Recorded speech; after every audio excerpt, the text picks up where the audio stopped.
I did a couple of articles for the TVO website this past week or so on something that I had been hearing a great deal more and a great deal more recently, which was the notion, suggested by many people, that the Premier's gender and sexual orientation, while perhaps not an issue in the last election that she won in June of 2014, was suddenly, because of the antipathy towards her today, becoming a bigger issue.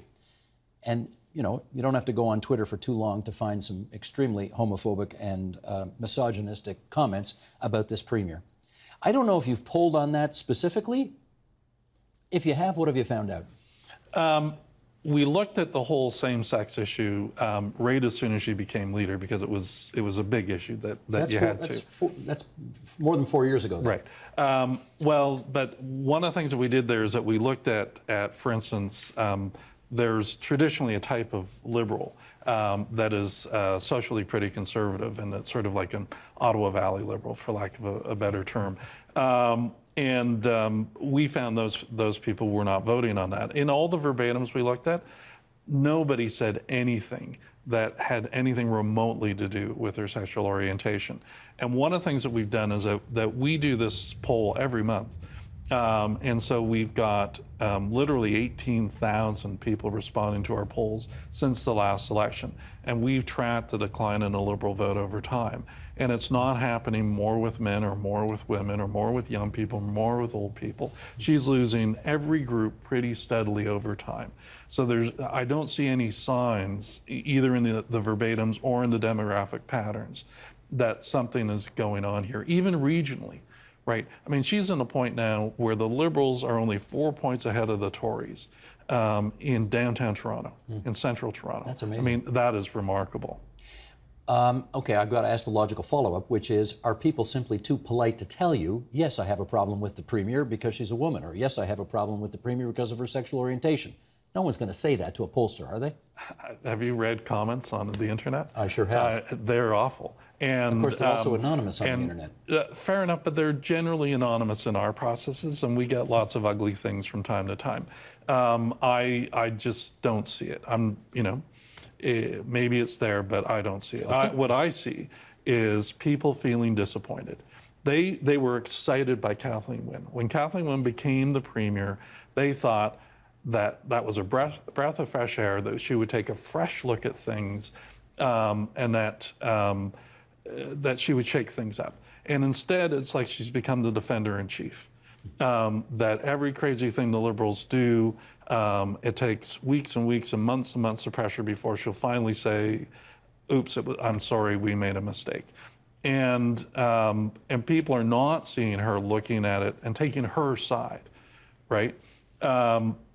That's what they were hoping for. They were hoping that they were electing someone who was sharing the general direction of the Dalton McGuinty government, because they like that, but who would shake off the stink.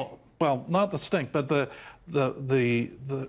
habits, the bad habits that you pick up when you're in government, of listening to people on the inside and putting your own interests first and trying to explain to people why they don't understand how hard it is to run the province. So they feel disappointed and betrayed. Well, that's the flip side of it, and that's where you see the anger. And so the challenge is, how do you get past that? It's not a blank slate like Patrick Brown. She has to take people that are angry and have them come to terms with that. So what we're seeing from the government is a series of announcements. But what they really need is a story, right? So new information is, they need to change people's minds, right? And to change people's minds, number one, you have to get them to pay attention, and that you do that through new information. So there's lots of new information.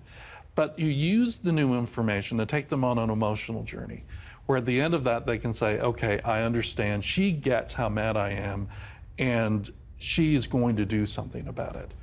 So she's tried that a couple of times, and it hasn't worked yet. So the question is whether it's going to work this time. Let's not forget the third leader at Queen's Park, Andrea Horwath, is leader of the NDP. She has a favorable rating of 32%, unfavorable of only 18%. Nearly 3 in 10 voters don't recognize the name Andrea Horwath. She's run 2 general elections already, and this will be her third. Is that a high number?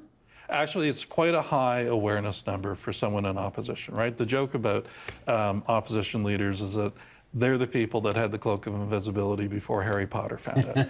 And, you know, between elections, especially when it's a majority government, if you're the third party leader, you don't have any news value.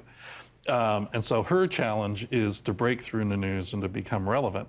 But when people see her, they like her. And 2 elections in a row, over the course of the campaign, she's gone up in her favorables as she goes through. So she's a proven talent in terms of being able to, when the spotlight comes on her, grow in popularity. And the challenge for the NDP is how do they react to this left-leaning agenda that we've been seeing over the past couple of weeks coming out of the Liberals, right? Rank control and all the things that are coming out now are all positions that the NDP have had consistently over time. Now, you know, after more than a decade in power, they might be able to say to voters that it's a deathbed repentance, and if you want someone that really stands for these things, vote for the people that put the pressure on them in the first place. But it's still a big challenge for them. Nonetheless, right now, if people see Andrea Horwath on TV and they see Kathleen Wynne on TV, when they see Kathleen Wynne, they want to dislike and disagree with what she says. When they see Andrea Horwath, on balance, they want to like what they're hearing and agree with what she's saying. So let's ask the final overarching question, which is, of course, these are numbers which are a snapshot in time. They may be prescient to what happens in 13, 14 months. They may not be. So I want to ask you whether you think the results of the next election, whatever they may be, are already a foregone conclusion because the gaps in popularity that these numbers reflect are just too big. No, they're far from it. I mean, what our poll still shows that the NDP or the Liberals have a strong base, and that they're still in the race despite the fact their leader is so unpopular. And you know, all these stories have arcs, and this may be the bottom of the Kathleen Wynne negative arc. On the other hand, Kathleen Wynne may look at numbers like these, look at what happens in the next couple of weeks, and decide that maybe someone else should take a shot at it. And if that were the case, then things could change very dramatically, very quickly. Regardless of that, there are a lot of people on the fence right now. There are a lot of people conflicted. There's a lot of answers, a lot of questions that haven't been answered. Who is Patrick Brown? What do the NDP want to do? And so there's just so much room for movement. It's an exciting time for us as pollsters. And that's why we're glad we got you into that chair tonight here on The Agenda. Thanks, Greg Lyle. Thank you. That's Greg Lyle from the Innovative Research Group.